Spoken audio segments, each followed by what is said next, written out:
Hi guys, so for today's video, dito tayo magbigay tayo ng reaksyon sa katatapos lang ng Miss Cosmo. Ginanap ito sa Vietnam.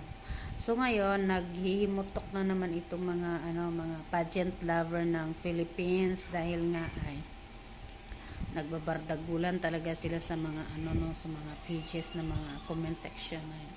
Kasi niluto daw, bakit hindi daw nanalo si Atisa, bakit di man lang daw nakapasok sa top 5, deserve daw niya makapasok sa top 5, ito ganyan, bla bla bla bla. Ito lang guys ito point of view ko lang to sa akin lang to. So walang pakialaman tayo guys. So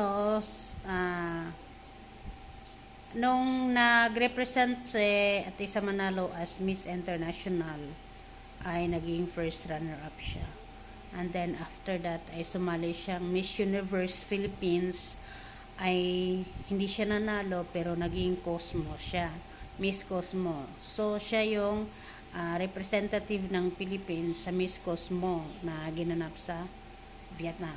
And then ngayon ay so kagabi yung grand finale nila, no? So yung grand finale ng Miss Cosmo.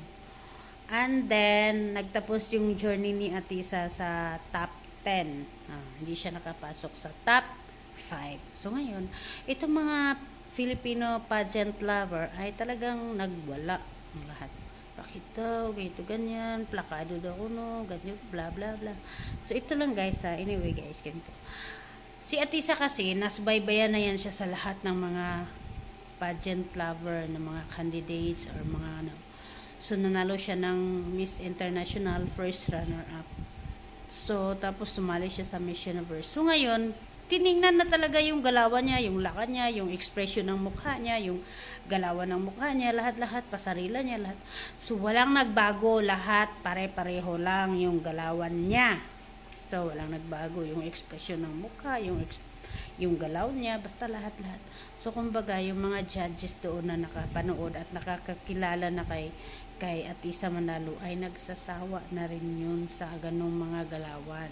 So, wala kasi siyang pinakitang bago na kakaiba na mga mga galaw niya. Kaya siguro hindi siya nakapasok kasi syempre, first runner-up Miss International ba naman. So, nag-expect yung mga judges na may ipapakita siya na kakaiba sa final. So, wala. Ganun pa rin. So, anyway guys, ganda talaga ng gown niya, as in wala akong masabi. Akala ko nga mapasok talaga siya.